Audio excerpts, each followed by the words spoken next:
पति के मरने के बाद ससुराल वालों ने मुझे वाराणसी के एक पुराने शमशान घाट के पास छोड़ दिया। ये गंगा किनारे का एक एकांत कोना था। मेरा अपना कोई मायका भी नहीं था, इसलिए वहीं एक पत्थर पर बैठकर रोने लगी। इसी बीच मेरी आंख लग गई और जब मैं जागी तो खाने का सामान मेरे पास पड़ा हुआ था। मैंने कई दिन वहीं गुजारे, मगर मैं नहीं जानती थी कि खाने का सामान कहाँ से आता था। एक रात मैंने सोने का नाटक किया। अभी थोड़ी देर ही गुजरी थी कि सामने देखकर मेरी आत्मा कांप गई, क्योंकि सामने चल निकल यहाँ से कल मोही, हमारे बेटे को खा गई, अब के बाकी घर वालों को भी खाने का इरादा है।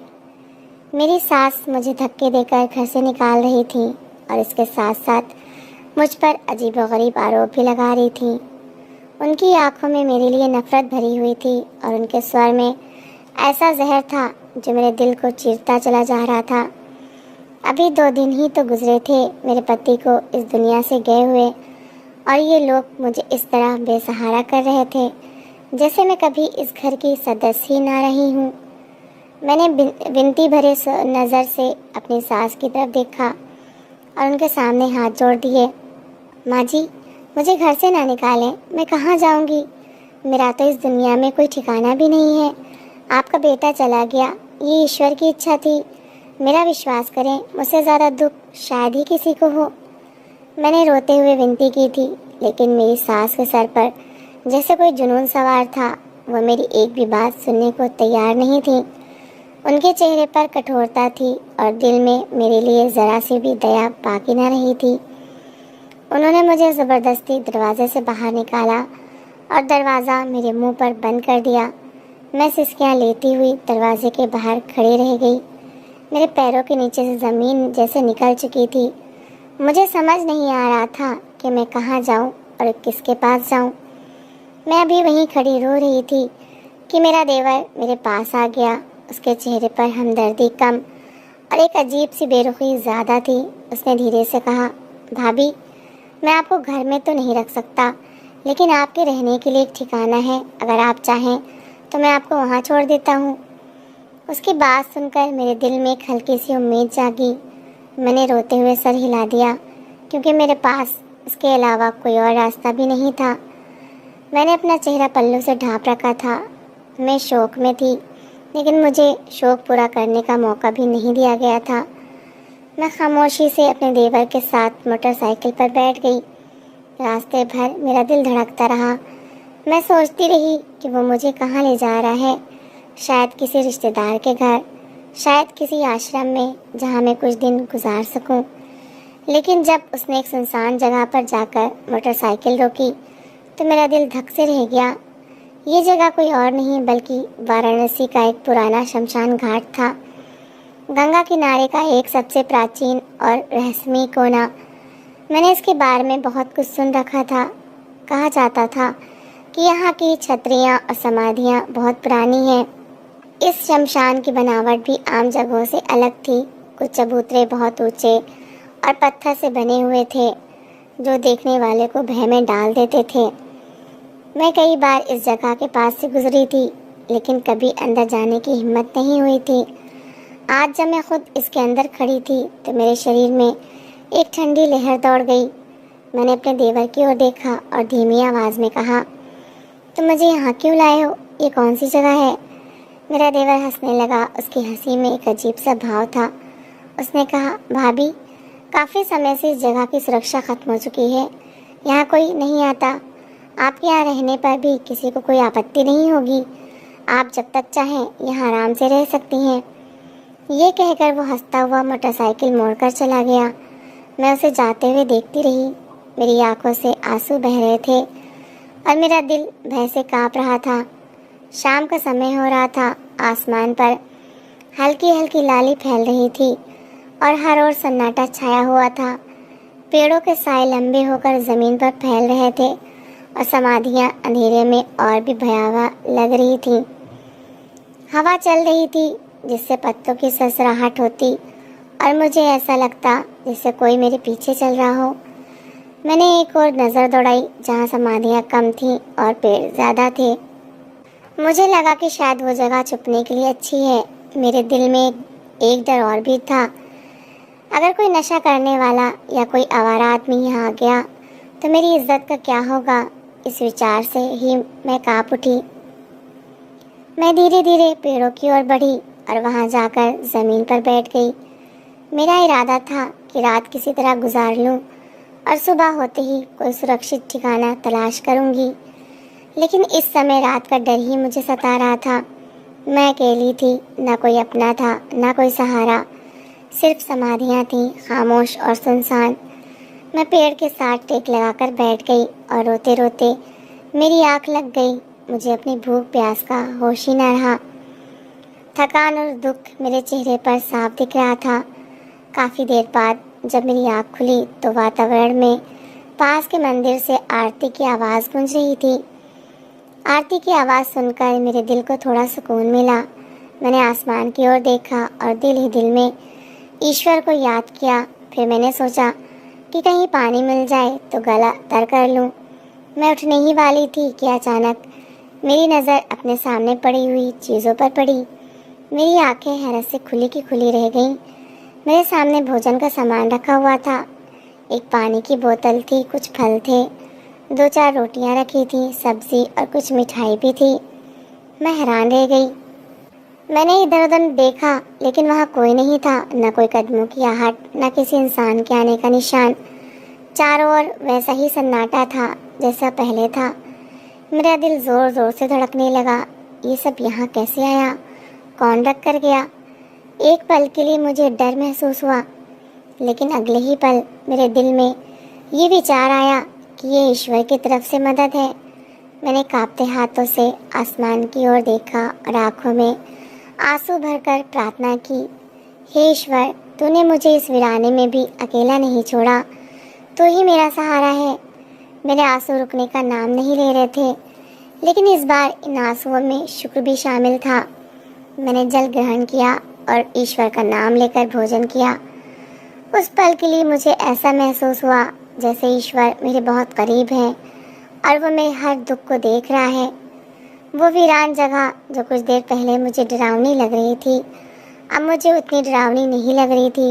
ऐसा लग रहा था जैसे इस खामोशी में भी मेरे साथ कोई है, जैसे कोई अनदेखे हाथ मेरी रक्षा कर रहे हैं। मैं वहीं बैठी धीरे धीरे भोजन करने लगी और हर कौर के साथ ईश्वर का धन्यवाद करती रही। पहले दिन मैंने उस भोजन को ईश्वर की मदद समझा। दूसरे दिन भी जब वैसा ही हुआ तो मेरे दिल में हैरत और बढ़ गई। मगर जब ये नियम रोज़ चलने लगा तो मेरी ज़िंदगी का एक नया नियम बन गया। हर रोज़ शाम के समय जब आरती की आवाज़ आती, मेरे सामने भोजन का सामान रखा होता। ना मैंने किसी को आते देखा, ना जाते देखा, मगर वो सब कुछ वहाँ रखा होता जैसे किसी ने बड़ी खामोशी से अपना कर्तव्य पूरा किया हो। कभी पानी की ठंडी बोतल होती, कभी फल होते, कभी सादा रोटी के साथ सब्जी होती। मैं हर बार इधर उधर देखती, दूर तक नजरें दौड़ाती, पेड़ों के पीछे झांकती, मगर कोई नजर ना आता। शुरू में मुझे डर लगता था, फिर धीरे धीरे इस डर की जगह एक अजीब सा सुकून लेने लगा। मैंने काफ़ी दिन वहीं गुजारा करना शुरू कर दिया। वो शमशान घाट जो पहले मुझे भयावह लगता था, अब मुझे वैसा नहीं लगता था। वहाँ की खामोशी अब मुझे काटने को नहीं दौड़ती थी, बल्कि जैसे मेरे अंदर के शोर को समेट लेती थी। मैं दिन के समय पेड़ों के साए में बैठी रहती, कभी गंगा मैया को देखती, कभी आकाश को देखती और कभी अपने भाग्य को याद करके खामोशी से आंसू बहाती। मुझे लगने लगा था जैसे ये जगह मेरी अपनी हो गई है, जैसे ये समाधियाँ मेरे दुख की गवाह हों, जैसे ये पेड़ मेरे दुख को समझ रहे हों। अजीब बात ये थी कि इस शमशान घाट में बैठकर भी मुझे ईश्वर से एक विशेष नज़दीकी महसूस होती थी, जैसे वो हर जगह मौजूद है और हर हाल में अपने भक्तों के साथ है। मगर एक सवाल हर समय मेरे दिमाग में घूमता रहता था, आखिर वो कौन था जो रोज़ मेरे लिए भोजन रख जाता था?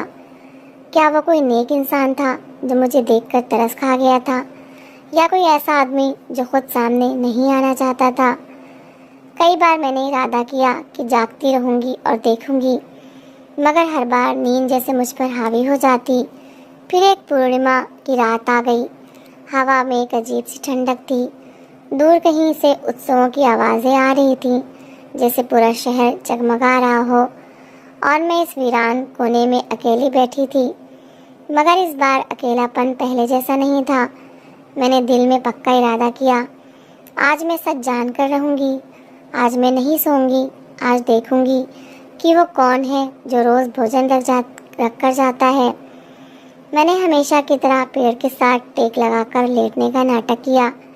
आंखें बंद कर ली, मगर दिमाग पूरी तरह जाग रहा था।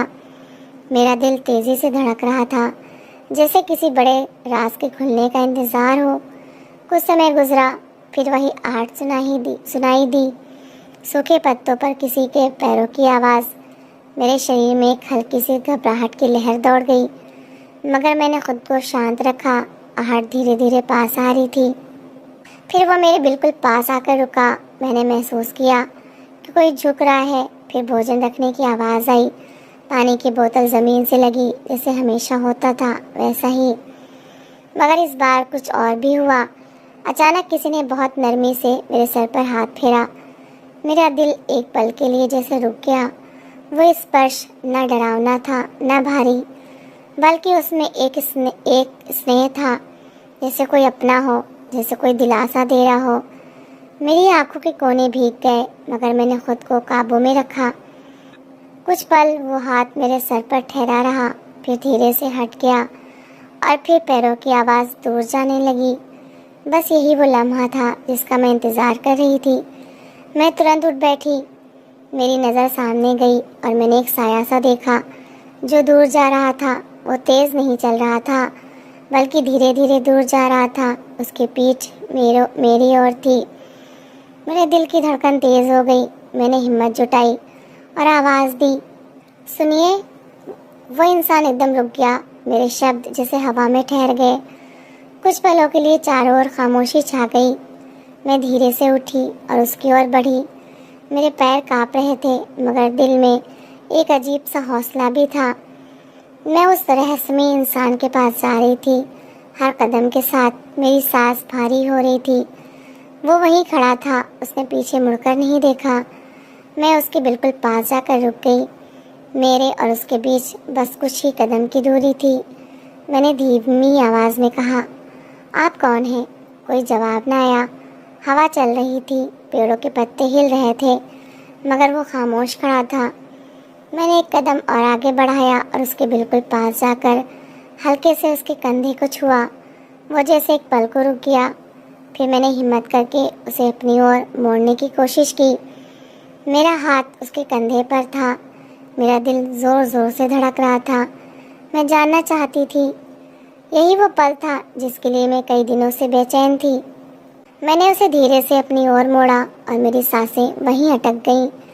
मेरे सामने कोई साया या भयानक चेहरा नहीं था, बल्कि एक लड़की खड़ी थी। इसका चेहरा पीला था और आंखों के नीचे काले घेरे थे, जैसे वो कई दिनों से ठीक से सोई न हो। उसके हाथ में वही झोला था जिसमें वो रोज़ मेरे लिए भोजन का सामान लाती थी। वो मुझे देखकर हैरान रह गई, जैसे उसे उम्मीद ही न हो कि मैं जाग रही होंगी। उसकी आंखों में एक पल के लिए डर आया, फिर वो नज़रें झुकाकर पीछे हटने लगी। मैंने तुरंत उसका हाथ पकड़ लिया। मेरा दिल अब भी तेज़ी से धड़क रहा था, मगर उसमें डर नहीं था, बल्कि हैरत और एक अजीब सी पहचान थी। मैंने उसे ध्यान से देखा। उसका चेहरा कहीं ना कहीं मुझे जाना पहचाना लगा। मैंने अपनी यादों को खंगालना शुरू किया और अचानक मेरे दिमाग में एक दृश्य बिजली की तरह चमका। ये वही लड़की थी। कुछ साल पहले की बात थी, जब मैं और मेरे पति एक दिन बाजार से वापस आ रहे थे। सड़क के किनारे एक असहाय सी लड़की बैठी रो रही थी। उसके कपड़े पुराने थे और वो भूख से बेहाल लग रही थी। कुछ लड़के उसे तंग कर रहे थे और वो डर से सिमटी जा रही थी। मेरे पति ने तुरंत गाड़ी रोकी और उन लड़कों को डांट कर भगा दिया। मैंने उस लड़की को अपने पास बिठाया और उसे पानी पिलाया। हम उसे अपने घर ले आए थे। वो बहुत डरी हुई थी। हमें पता चला कि वो एक अनाथ लड़की है और अपने घर से बिछड़ गई है। वो कई दिनों से भूखी थी और उसका कोई सहारा नहीं था। मैंने उसके लिए खाना बनाया और उसे अपने हाथ से खिलाया। मेरे पति ने उसके लिए नए कपड़े खरीदे और उसे ढाढ़स बंधाया कि अब वो सुरक्षित है। हमने काफ़ी कोशिश के बाद उसके लिए एक सुरक्षित जगह तलाश की और वो उसे वहाँ पहुँचाया। उस दिन उसकी आंखों में जो शुक्र था वो मैं आज तक नहीं भूल सकती। बाद में भी मेरे पति ने उसकी मदद जारी रखी, उसकी पढ़ाई के लिए पैसे दिए ताकि वो अपने पैरों पर खड़ी हो सके। वो लड़की हर बार धन्यवाद करती थी, मगर हमने कभी उस पर एहसान नहीं जताया। हमने सिर्फ इंसानियत के नाते उसका साथ दिया था और आज वही लड़की मेरे सामने खड़ी थी। मेरी आंखों में आंसू आ गए। मैंने उसका चेहरा अपने हाथों में लिया और कहा, तुम वही हो ना? वो लड़की रोने लगी। उसने सर हिला दिया और मेरी ओर देखकर बोली, मैं आपको कभी नहीं भूली। मैं आप दोनों को हमेशा याद करती हूँ। मैं आपका धन्यवाद करने आई थी, मगर जब मैंने आपके हालात देखे तो मैं टूट गई। उसने धीरे धीरे सब कुछ बताया। वो अब पढ़ लिख कर एक कामयाब वकील बन चुकी थी। उसने अपनी ज़िंदगी में बहुत मेहनत की थी और हर कामयाबी के पीछे वो हमें याद करती थी। वो मुझे ढूंढते हुए यहाँ तक पहुँची थी ताकि मेरा धन्यवाद कर सके, मगर जब उसे पता चला कि मेरे पति का निधन हो चुका है और मुझे घर से निकाल दिया गया है तो वो अंदर से हिल गई थी। उसने कहा कि मैं आपके पास आना चाहती थी, आपके सामने आकर आपका हाथ पकड़ना चाहती थी, मगर फिर मुझे ये विचार आया कि शायद आप मेरी मदद स्वीकार न करें, शायद आपको बुरा लगे, इसलिए मैंने चुपके से आपकी मदद करना शुरू किया। मैं रोज़ आपके लिए भोजन रखती रही ताकि आप भूखे ना रहें। उसकी बात सुनकर मेरा दिल भर आया। मैंने जल्दी से उसे गले लगा लिया। मेरे आंसू रुकने का नाम नहीं ले रहे थे। मैंने कहा, मेरे दिल में कभी ये विचार नहीं आया कि तुम कौन हो। तुम मेरे लिए वही हो जो पहले दिन थी, एक बेसहारा बच्ची जिसे हमने सहारा दिया था, और आज तुम मेरे लिए ईश्वर की ओर से भेजी गई सहायता हो। वो लड़की भी मुझे मजबूती से थामे रो रही थी, जैसे बरसों का बोझ उतर रहा हो। उस रात वो शमशान घाट जो मेरी परीक्षा की जगह था, वही मेरे लिए एक नई जिंदगी की शुरुआत बन गया। उसने मेरा हाथ पकड़ा और कहा, अब आप यहाँ नहीं रहेंगी, आप मेरे साथ चलेंगी। मैंने एक पल के लिए गंगा मैया की ओर देखा, उन समाधियों की तरफ देखा जिन्होंने मेरे दुख को सुना था। फिर मैं उसके साथ चल दी। वो मुझे अपने घर ले गई। एक साफ सुथरा और छोटा सा घर था, जहाँ अंदर जाते ही मुझे एक शांति का एहसास हुआ। कई दिनों बाद मुझे लगा कि मैं वाकई किसी जगह की हूँ। उसने मेरी सेवा अपनी माँ की तरह की। कुछ दिनों बाद उसने कहा कि वो मुझे मेरा अधिकार दिलाएगी। मैं हैरान हुई, मगर उसने पूरे विश्वास से कहा कि वो अब वकील है और वो मेरे पति के जायदाद में मेरा हिस्सा मुझे दिलवाएगी। उसने केस तैयार किया, अदालत के चक्कर लगाए, हर कदम पर मेरा साथ दिया। आखिरकार वो दिन भी आ गया जब मुझे मेरा अधिकार मिला। मेरे ससुराल वालों को कानून के अनुसार मुझे मेरा हिस्सा देना पड़ा। मैंने उस दिन ईश्वर का दिल से धन्यवाद किया और उस लड़की को देखा जिसने मेरे लिए सब कुछ करके दिखाया। मैंने उसके सर पर हाथ फेरा और दिल से आशीर्वाद दिया। वो मुस्कुरा रही थी, मगर उसकी आंखों में आंसू थे। वो शमशान की अकेली रातें अब एक याद बन चुकी थीं, मगर वो यादें मुझे ये सिखा गई थीं कि ईश्वर अपने भक्तों को कभी अकेला नहीं छोड़ता। वो किसी न किसी रूप में मदद ज़रूर भेजता है और कभी कभी वो मदद उसी रूप में वापस आती है जिसे हमने कभी खुद सहारा दिया होता है। इंसान को कभी किसी की मदद करते समय ये नहीं सोचना चाहिए कि सामने वाला कौन है। पुण्य कभी व्यर्थ नहीं जाता और ईश्वर किसी न किसी रूप में उसका बदला ज़रूर देता है।